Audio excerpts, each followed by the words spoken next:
Backlash from Tory Lanez's court appearance on Tuesday continued onto social media. So here's a little quick recap for those out there. Tory Lanez is going to trial for allegedly shooting Megan Thee Stallion. All right, that's where we're at with it. Tory maintains his innocence as the trial begins on January 13th. So both Tory Lanez and Megan Thee Stallion are mad at how the media, in their words, spinning the case for different reasons. All right, let's start with Tory. Tory's attorneys, during a cross-examination on Tuesday with one of the lead detectives on the case, Detective Stallion, they got him to admit that law enforcement officials can't find bullet fragments from Megan Thee Stallion's foot the night she alleged Tory shot her. Obviously, that's important because Tory is arguing that Megan didn't get shot, definitely not by him. If he could prove that Megan stepped on glass versus had bullet fragments, that would clearly prove that man's innocent and probably clear him of all charges. That's a big thing to prove, though. Another thing that was revealed in court was that there was a witness to whatever happened between Megan and Tory that said night right outside of Kylie Jenner's very, very big home. An independent witness told cops they saw Megan Thee Stallion and her female friend Kelsey fighting just moments before Megan was shot in the foot. A piece of evidence Tory Lanez's team feels casts serious doubt on what Megan said happened about him being the shooter, right? He's trying to say, yo, if Megan did get shot in that event, who's to say that it wasn't Megan's best friend, Kelsey?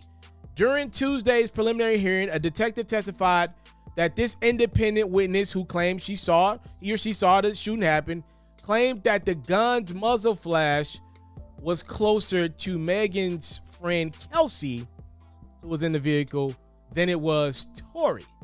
So that is an interesting piece of information out there. Looks like this witness is alluding to maybe somebody shooting Megan, but maybe that somebody wasn't Tory Lanez. So Tory wrote on Twitter following Tuesday's hearing, I need someone to report what really was said in court today. 45 minutes of my lawyer stating contradictory evidence that proves my innocence should never come back as one false story forced to the media. And then Megan also went on Twitter the next day.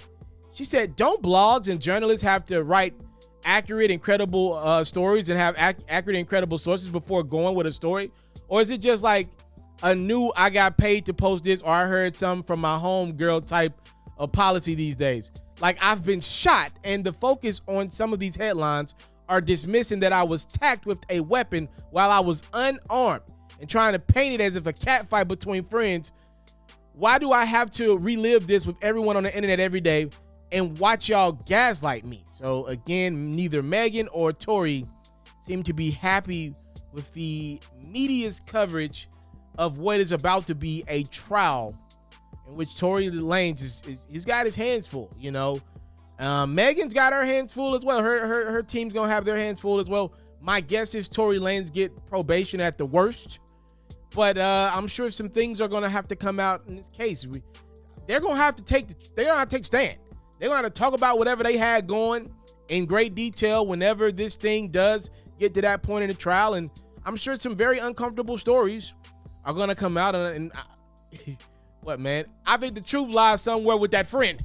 I think that friend is going to be the meat of this one. Whatever side she decides to take, I think is where this one's probably going to end. Y'all let me know what y'all think about Megan and Tory, both voicing their frustration with the media's coverage of this very infamous night in the Hollywood Hills in which Megan claims Tory Lanez shot her.